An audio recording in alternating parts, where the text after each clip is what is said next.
So I think the first most important question when it comes to disability studies would be, what is disability and what isn't disability? So one of the things that we talk about in a lot of depth and a lot of detail is the different models of how we view disability. The main two being the social model and the medical model. The social model, it includes a lot of stuff like what it means to be disabled by the society and your environment around you, instead of the medical model, which kind of says your body is disabled and we need to fix your body. The social model says the environment around you is disabling you and we need to fix that. So that's kind of the beginning practice of that, and what can I help you out with? Do you think that there is a specific better or worse way to think about it? Is there an outright better model in your opinion, or are they both good for different reasons? I think they're both good for different reasons, and I also think that both can be harmful. I think it's important to address the ideas that both of them have their place in our current world, and without both of them combined, we don't get that intersectionality of how people are actually coping with the bodies that they're living in this day and age. So if we say that one is better than the other, I think that in terms of creating the idea of normalcy without stigmatizing people who are disabled, the social approach would probably be less stigmatizing than the medical approach, but that does not necessarily mean that the medical approach is inherently this horrible, evil thing, because sometimes people do want prosthetic legs or prosthetic arms or hearing aids that medical professions can help with, but that doesn't necessarily mean that it's good either, because by saying you have this thing that's wrong with you and we need to fix it, that's kind of iffy. It implies that you're inherently broken. Exactly, yeah. Whereas the social model, it more so says that your environment is inherently broken. Think about like this house that we're in right now. It has 2 stories, right? And the basement. And the basement, yes. With both of which have a set of stairs that we use to get up to the next level. The stairs are what make us in this house not disabled when it comes to getting to the second floor, right? Because we can't fly. Mm-hmm. Now, if there was a person here who was in a wheelchair or had a prosthetic leg, the stairs may be very difficult for them. So the thing that would make a house like this universal would be either an elevator, escalator, or a electronic staircase mover. I can't remember exactly what they're called, but that kind of idea would be more of a social approach to it, whereas a medical approach would be saying that we need to make this person be able to walk again, so that they can get up the stairs. There are quite a few texts that kind of have to do with this as well. One of them that I'm really thinking about is, I don't know, have you seen the movie What's Eating Gilbert Grape?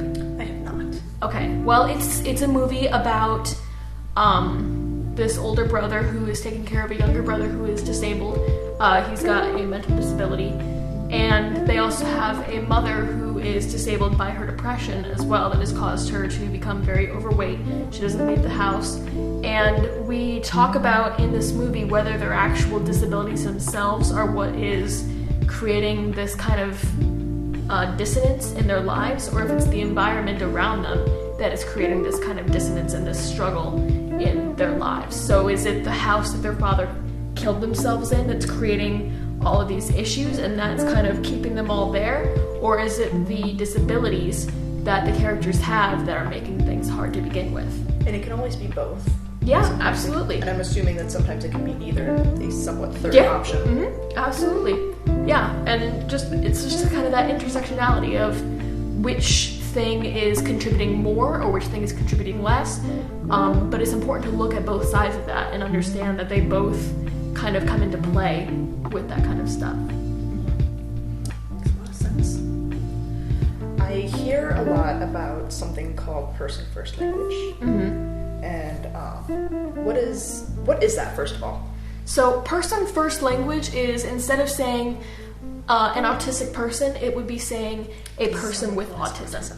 That's what I thought. Now, that we don't necessarily always think that that is a good thing because of the medical versus social model of things. So, a person with autism or a person who uses a wheelchair, that kind of like separates the person from their disability, and that's saying that they are two separate things. They're a normal person who also happens to be this or be this. That would be like saying a person with blackness of skin, or a person who is also female. It's that idea of what is normalcy and what isn't normal, you know? So it's saying you're a normal person with this. But instead you have this thing attached to you. So that's kind of that medical idea where you're this normal person, something bad has happened to you, and now you are not normal, and that needs addressed. But if we flip that around and we say a wheelchair user or an autistic person, that is saying, or a handicapped person, that is saying that their environment is the thing that is handicapping them, not who they are or their actual disability. Yeah. It seems kind of strange at first when you think about it. I know it did for me, but that idea of person first language actually really just severs the disability from the person in general.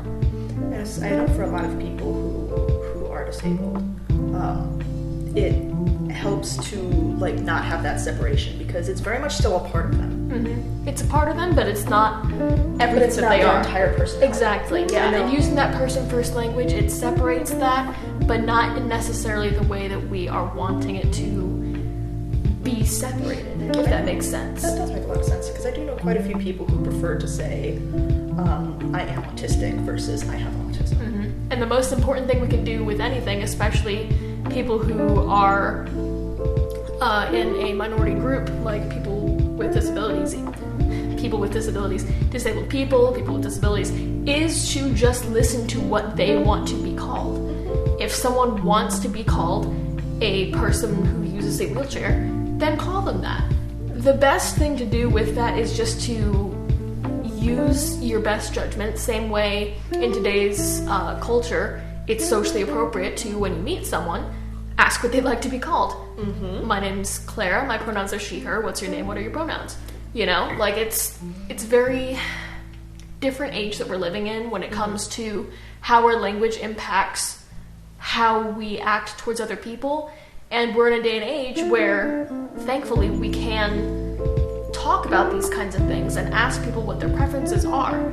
So with person first language, it's really just kind of important to just treat people like people. Ask them how they want to be treated. Yeah, absolutely.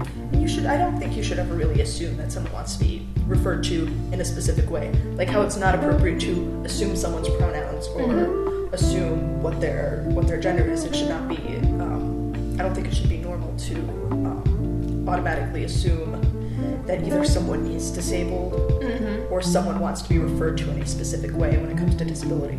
Exactly. Yeah, that's a really great point. So on the topic of how disabled people are affected in today's world, how do you think that other people's views affect them, such as like various stigmas, whether they be positive or negative? So there are a lot of negative stigmas that come across in representation of disabled people. A lot of the notable kinds of stigma are negative, where again we're talking about these ideas of normalcy, and we're speaking about these types of ideas where people with disabilities are seen as not normal. They're seen as normal people with this other thing that has happened to them. And so those stigmas that come across is we don't expect people who are normal to look like they have something that has happened to them. We don't expect a normal person to not have an arm. And when we see people who do have less than what we consider the normal amount of arms is, then our brains kind of put us into this shock and we kind of lose our ability to really focus on the person as a person and we see them as less than, which also kind of brings us into ideas of things like inspiration porn, which is quite the topic, actually. What an interesting name. Yeah, right? It makes sense because we do really get this sort of pleasure from feeling inspired by people that are disabled. Are you talking about stories of, like, let's say, like, at the Special Olympics when people are like, he lost his leg 3 years ago and had to give up on all of his dreams and here he is winning a gold medal? Is that the kind of story you're talking about? Exactly. Yes. So inspiration porn is this hilarious thing where people who are not disabled look at disabled people and say, you're so brave for existing in a wheelchair. Yeah, you're so inspiring. And they use the disabled person as this means to an end to make themselves feel better about themselves. It doesn't really make sense when you put it into other contexts, because what you're saying when you have inspiration porn is, I should be grateful for what I have because I'm not disabled. Yeah. And if you put that into other contexts, such as, I should be grateful because I'm not a woman. I should be grateful because I'm,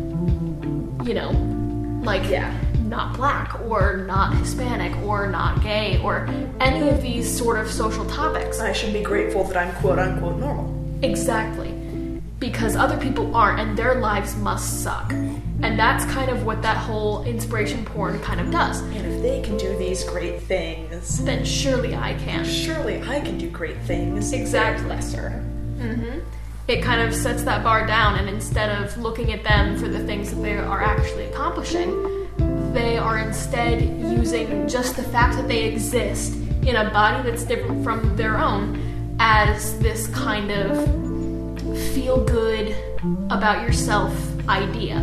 We've watched a couple of TED Talks that had to do with this, where a woman in a wheelchair basically said, like, I'm not here to be inspiring. I've done a lot of great things. If you want things that are inspirational, do things that are inspirational for disabled people, for other disabled people, like using a claw clipper to grab a sock while you're in your wheelchair. If you're gonna be inspiring to the people who are alike to you, or pick things that are actually inspiring that don't have to do with the fact that I'm in a wheelchair.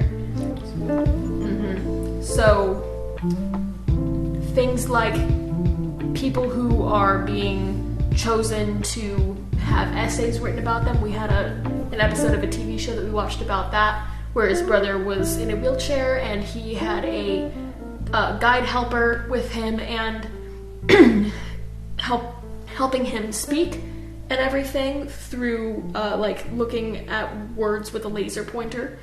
And his brother wanted to write a "You're my hero" kind of story about him.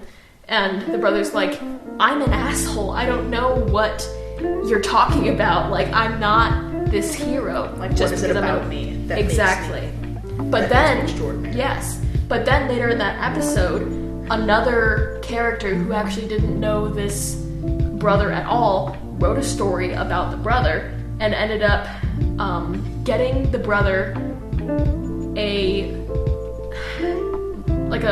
check for a larger wheelchair using the prize money that he got for the essay, because the insurance agent was there at the event where the essays were being read. So again, talking about that kind of intersectionality between the social model of disability and the medical model, they kind of play together, because the social model says that these kind of stigmas are awful and horrible, which they are. You shouldn't be just using people as mere means. That's kind of a Kantian idea to not use people as mere means. But then at the same time, with the medical model, that kind of stigma and inspiration porn is what ended up getting this boy a better wheelchair. Mm-hmm. So it kind of plays back and forth quite a bit with that kind of stuff. Was that story based on real events? I don't think so. It's a show on Amazon Prime, and I can't actually remember the name of it right now, so we should cut And then It'll flash on the bottom of the screen in like 3, 2. yeah, it'll flash on the bottom of the screen because my sister's awesome. We get blinky lights. Yeah. Blinky lights. Thanks, Becky. But Action. you put the word normal in air quotes a lot, which for a topic like this, I'm assuming is very, very good. Yes. Are there other words besides normal, quote unquote, that you can use in the like situation? Like when you said earlier, when we see someone with less than the normal amount of limbs, do you think that it would be, like, what is like the protocol? I'd assume for like if you can't use the word normal, like what about the word default? Would that be an appropriate usage, or would that be like an appropriate word, or would that also be like in the normal realm? Yeah, I think it would honestly still be in the normal realm because default, I'm assuming, means what happens at birth. A lot of people are born with their disabilities. So I don't know necessarily if there is a better word to use. So far, the best thing that I have seen being done by my teacher, who will be watching this eventually, is just using air quotes when you're talking about normal, because that's the best way that we can describe what normal is, because it is just this relative idea that isn't necessarily true of what we're saying, but we don't have a better word for it at this point that we can use instead of normal. Yeah. So that makes a lot of sense. When I was thinking of the word default, I was thinking specifically in the realm of like most like medical papers or something like that, or like documents or references and all that such are written from the like either like the point of view or in the context of someone who is not disabled and all that stuff. So I was thinking that as like, does that make that person the default because they're not disabled if they are the basis for most medical like forms and questionnaires or whatnot? That's a really interesting idea, because that is a lot that has to do with the medical standpoint of disability. Is what do we consider to be the normal thing, and what do we consider to be diverging from the normal? And at that point, we can either say normal and abnormal, but we always consider abnormal to be disabled. If we were to take things away from what is disabling, like having better accessibility, having universal design in buildings, and having universal design in our society, really, our ways of thinking about disability.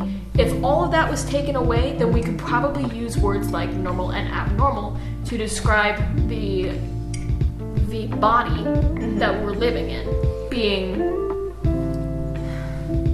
normal and abnormal. One is like this idea of a I don't really know if that would work, because a complete person is still a complete person even if you're missing an arm. Yeah. It's still a complete person if you have Down syndrome. Yeah, I also feel that the word abnormal has negative connotations for Exactly, and that's part of that stigma. I don't really think of it in a negative connotation myself, but that's just because I'm trying to use it more in a observational way than I am an attacking way. Exactly. It's like a very impersonal use of the word abnormal, I suppose, to describe in a medical field what would be considered for things like a disability, a better word for disability, because if they are comfortable and content in the body that they are living in, but the body is still not as it should be medically normal in its perfect state, so to speak, then it would be more along those lines, I think, because that idea of disability doesn't stem entirely from your body. That's kind of what the social model is suggesting. And so within the medical model, that's where all the language really comes into play, because then we don't know what words to use for that, especially if we're trying to change the way we view disability. Yeah, that makes a lot of sense. So, you mentioned before we got into that topic about language, you were talking about the film of the man in the wheelchair who had essays written about him, and he got a better wheelchair with the check from the prize money and all that stuff. And I'm connecting that to what's the illness restitution idea, but I'm more or less assuming that instead of something like someone gets a better mobility aid, I'm assuming it's like this woman was blind from birth and now she's received her sight, and this is such a great thing, I guess. Like if you see that in like all these news stories. Is that what that topic is really about? It is quite often about that kind of idea. A lot of restitution narratives start off with a person, though, who is not disabled. Then something happens and they become disabled in some way, whether it's sickness, blindness, something like that. I don't know if you're a fan of Game of Thrones. Do you watch Game of Thrones? I've never seen it. It's okay. Well, in the series, there's this character Arya who breaks a rule and during her training is blinded. That's great. And she has to learn how to cope with this newfound disability. And then after a little while of learning to cope with it, she is brought back to her training place and then given her sight back. So it's that kind of, it starts off here, they go down into their disability, and that's a negative thing, and that's a problem that they have to then overcome, and that overcoming of that disability is that restitution narrative that makes us feel so good, which goes back to things like inspiration porn. Okay. And brings us into another topic, which is narrative prosthesis, which is an interesting idea, but it's a little bit complicated. So, you know what a prosthetic is. It's something that you use when something is lacking. So a narrative prosthesis is this idea that when your story is lacking, add in a disability, and suddenly you have a narrative. Interesting. Because I see a lot in fiction, like as specific, even like I'd say like character personality traits. Even it's like at the end of the story, they're no longer introverted and they're extroverted, and that's something they have to overcome. And I know that's not really a disability, but I'm thinking about it in the same way as like introversion isn't like something to overcome. I don't think it's a personality trait about someone. There's nothing inherently bad about it, but like there's, I guess, like that stigma, like you should be extrovert, you should want to go out there and do things. Can you think of any characters in shows or TV, like movies that you've seen, where you notice this narrative prosthesis or this kind of what's it called? You just said it. It's the story arc. The story arc, yeah. The only one that really comes to mind is like, I think like Percy Jackson. Like back when in like middle school, I read all that stuff. All these like horrible things happen to Percy, and he's depressed, and he gets in a really bad slump after going to basically hell and back and all that stuff. And at the end, he's like, yeah, I'm getting better, I'm overcoming this, and all that stuff. And for future books, I know they remedied that, where they made it less about overcoming those types of traits and more along the lines of learning to live with them and learning to be okay with that. But I know for like maybe the first few books, it was very much, I need to overcome this thing specifically about my personality. So that exact idea of learning to live with a disability or learning to overcome that, and that being the focus of the story instead of having this person who happens to have this and then continues on with the story, that's what we're talking about. That's the narrative prosthesis. Okay. Because instead of writing a story about someone who, I think Percy Jackson had ADHD and dyslexia. Yes. Instead of writing a story about a person who has ADHD and dyslexia, who then goes on to do all these other things while living with this, mentioned here and there, it sounds like instead they're making the story about them overcoming their disability and living with their disability instead of using the character to actually go on other adventures. Does that sound... Absolutely. Especially in the Percy Jackson universe, every demigod has ADHD and dyslexia, but they frame it as a superpower and all that stuff, which I know for especially like young kids who like have ADHD or dyslexia, this can be really like, I guess, like, empowering to hear, I guess. But I know that when that's, like, the only option of, like, this is something that you can, like, overcome because there's something better about it. I think that's part of that, like, inspiration porn. Yeah, kind of. And it seems almost, forgive me, Rick Riordan, for saying this, but it seems kind of like lazy writing to just throw these powers onto disabilities and using that as an excuse for why this is happening instead of... It was really disabilities as, like, the disabilities were the excuse for why certain things were happening. So instead of it being, like, even focused on disabilities, I feel that it was very much disabilities were like the scapegoat. Exactly, yeah, and that's what we're talking about. That's kind of the prosthesis, because the story is lacking something, so they slap a disability onto there, and that's what they use instead of that. So that idea, we had a story in our class that we talked about with that. It was, I don't know if you're familiar with this, it's called Flowers for Algernon. Heard of it?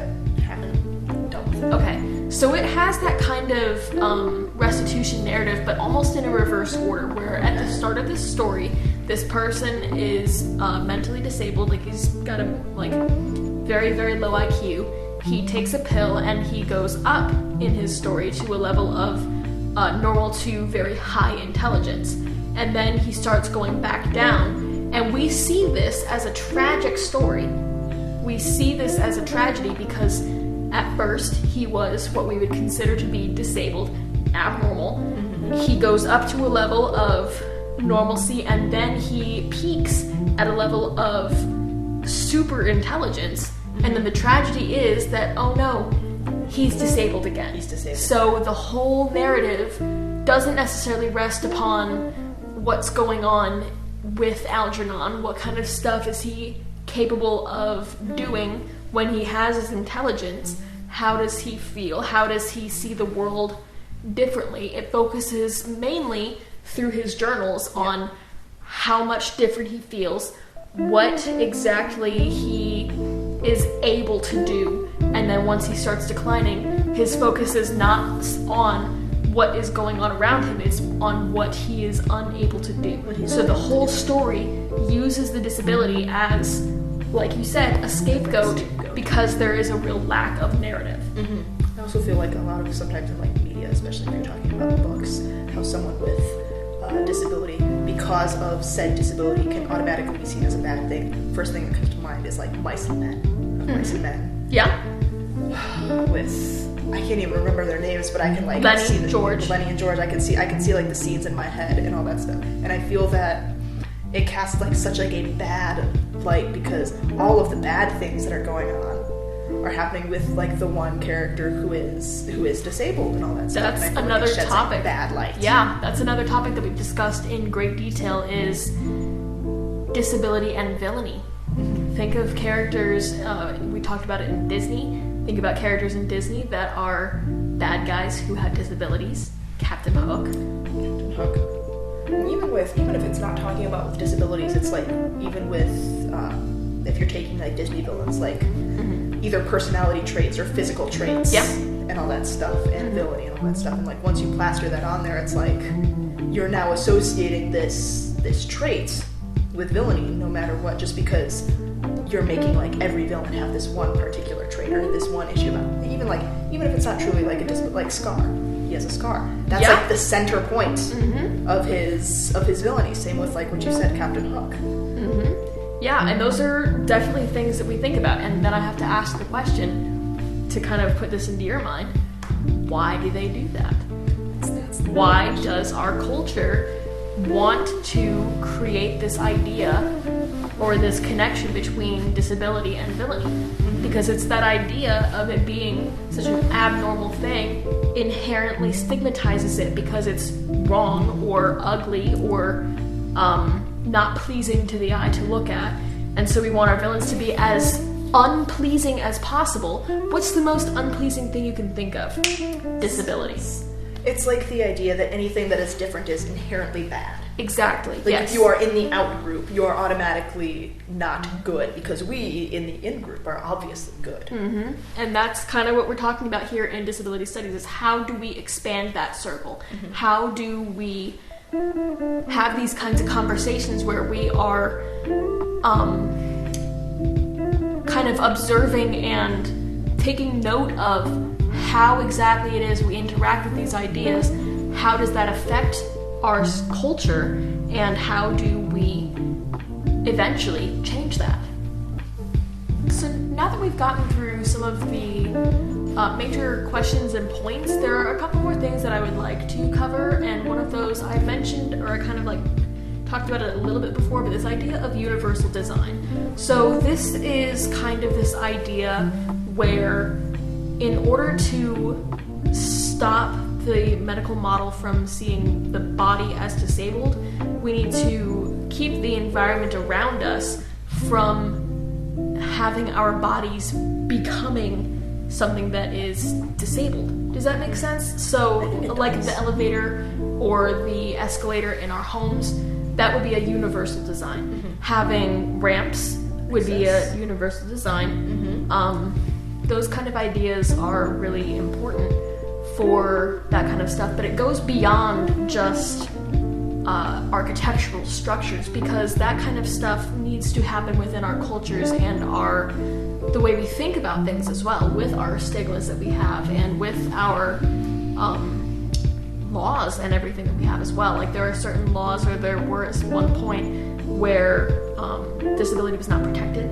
by workplaces. Like you didn't have to necessarily hire someone just based on the fact that they're disabled, but now that is protected. So those kind of things help this universal design to take place. Things like essentially evening the playing field. Yes, exactly.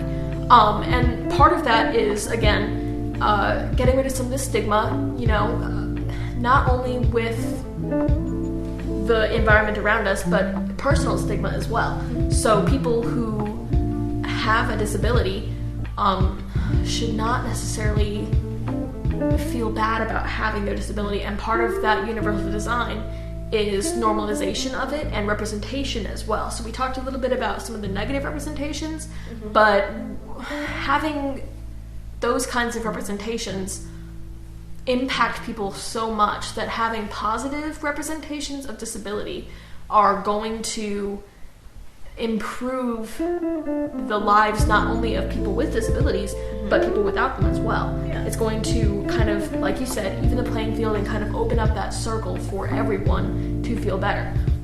This isn't necessarily something that is in our class that we discussed, but I noticed in my Spanish class actually that the videos that we have of these cartoon characters have some of the best representation of disability that I've seen. They have one man who is in a wheelchair, and they not only talk about him in very, I didn't even want to put quotes on it, in a very normal way. They talk to him like he is a person, because he is, and they include him in the activities that we do in a way where it is not necessarily seen as a token thing, because they are using him as examples of things you can say. Like instead of saying he walked over there, my Spanish class instead talks to us and shows us how to say he rolled over there. That's actually really cool. Yeah, so they kind of teach us these things to include people and have that inclusivity that's going to change the idea of what universal design is, because that's what's going to make a big difference, is that open-mindedness in our architecture, our minds, and our society. And I feel that with what you say, like you have like all these negative connotations, I also think, tying back to something that you said earlier, I think it's also like a fine line that people have to toe between having a positive image of like positive representation of someone who is disabled versus instead of turning that into some sort of inspiration porn and all that stuff. So it's one of those fine lines that I think would have to be walked. Yeah, absolutely. And that could definitely be an issue. I think the main thing to keep it from becoming inspiration porn is to just, I don't want to say don't see the disability, because they are a person. That's part of who they are as a person. That's just the body that they're living in. But the main thing to keep it from becoming inspiration porn is to not put the emphasis on the fact that they're doing this even though they have a disability. They're doing this. That's all there is to Yeah, it. like, you're doing this despite the fact all of this happened. Exactly. To you. It's like, you're doing this, not even like, even though. You're doing this just because. Exactly. You yes. just also happen to be disabled. Yeah, absolutely. And so a lot of that kind of stuff with social model and this idea of universal design is pretty heavily impacted by ideas of intersectionality. So, like, a woman who is not in a disabled body can still be considered disabled by her environment if the environment is kind of controlled or impacted by the men around her, if that makes sense. It doesn't have to be what most people would consider to be a disability. Yes, because something that is disabling is just that. It's not enabling someone to be able to do something. So it's not being able to do something. So that idea of disability can really be impacted by this intersectionality of race, gender, ethnicity, age, class, all these different things. And we read a lot of texts that I personally had a lot of questions about the intersectionality of. There was one that we read where women's bodies were disappearing. Like, they were just disappearing. And so they would actually sew themselves into this special kind of fabric, like fabric sewn into their skin, so that they would not disappear, so that they would be able to then continue to be needed and useful in the world that they were living in. So, seeing that, we've got a couple of intersectionalities there. This disability of becoming a disappearing woman, being a woman, and being needed to perform all these tasks for the men around them. And then this idea of class, where they need these jobs and they need to feel useful, and that's a very capitalistic idea. And on top of that, the men around them in their social lives were saying things like, these women are just making this up, or these women are clearly up to something much worse than just disappearing. And they were... It's like victim blaming. Yes, victim blaming and kind of pointing the finger at them as if they were doing something worse, not actually accepting the fact that they had a disability that they caused, and then continuing on with that.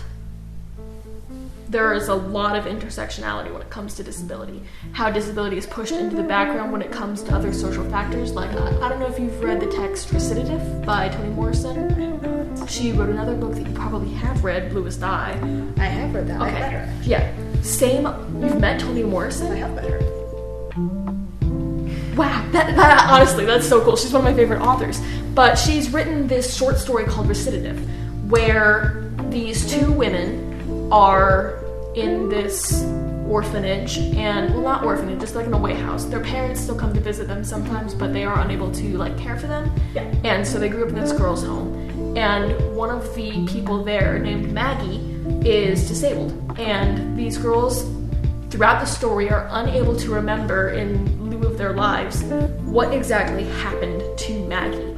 Like, there's this scene that happens that they're trying to place blame on, where Maggie was pushed and hurt by someone. At first they thought it was other girls, then one of them thought it was the other, and by the end they can't remember, because throughout their whole lives there is this racial conflict going on in their lives. One of the girls is white, one of the girls is black. In the text, it never actually says which is which I think is fantastic.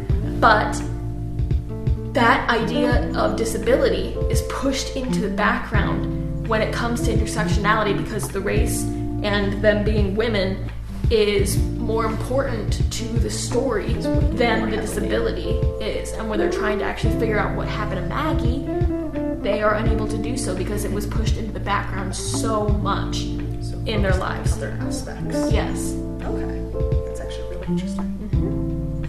Well, I think we're just about out of time. Do you have any questions that are really, really pressing that you would like to ask? Like, you've answered all of my questions. Okay, well, thank you for your time. Thank you for your time. Thank you. Thank you, Becky. And we're gonna go ahead and get off here. Let's go. We're gonna...